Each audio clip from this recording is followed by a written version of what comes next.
Other news now, self-claimed leader of the National Christian Resistance Movement, Harry Johannes Knussen, has appeared at the Middelburg Regional Court today. The second suspect, Rihanna Heymans, was also arrested with two accomplices. Eric Abrams and Errol Abrams in Klipprivier are also in court. Heymans is believed to have links to Knussen, who was arrested at his home last week and charged for terrorism-related activities.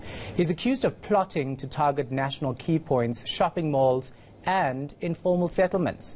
Authorities uncovered a possible explosives factory, unlicensed firearms, ammunition, documents, and electronic devices. Aaron Bates spoke to author Karen Mitchell about the psychology of extremist groups.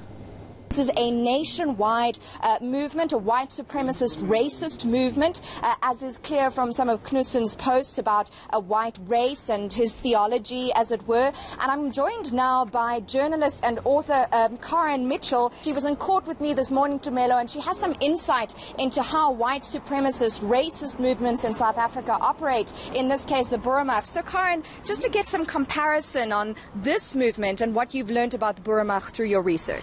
Yeah, first impression was I was shocked to see that another big national movement, a right-wing movement, came out of the caves. It basically crawled out, and I couldn't believe, after spending so much time covering the Boeremag trial, I mean, these people's lives were put on a halt and their families were destroyed for over 12 years, and to basically see that the same thing was happening when this should have served as an example.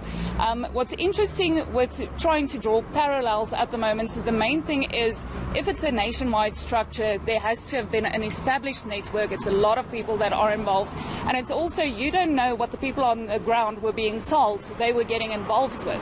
It could have been with the group being called the National Christian Resistance Movement, that they were trying to hook people with the Christianity hook of it, but they didn't know that it was such a racist movement.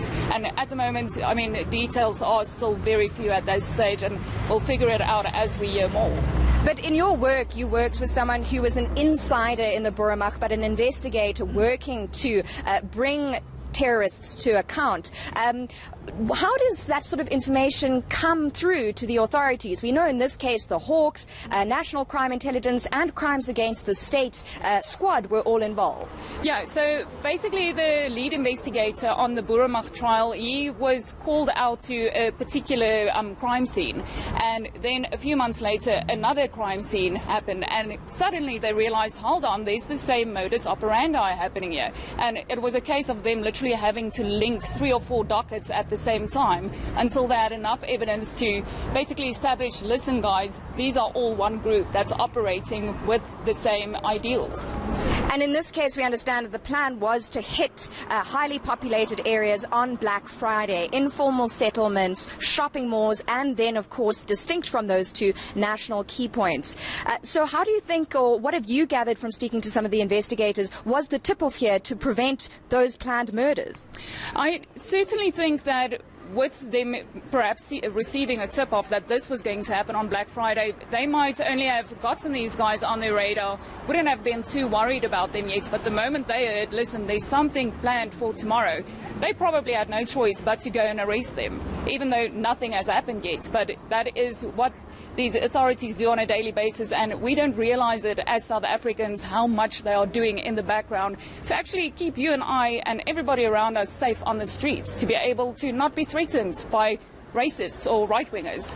Karen, before we went on air, I did ask you what's the most surprising, or perhaps in light of your answer, unsurprising thing about your research into the Boeremag, and perhaps what you've reflected on after today's court appearance.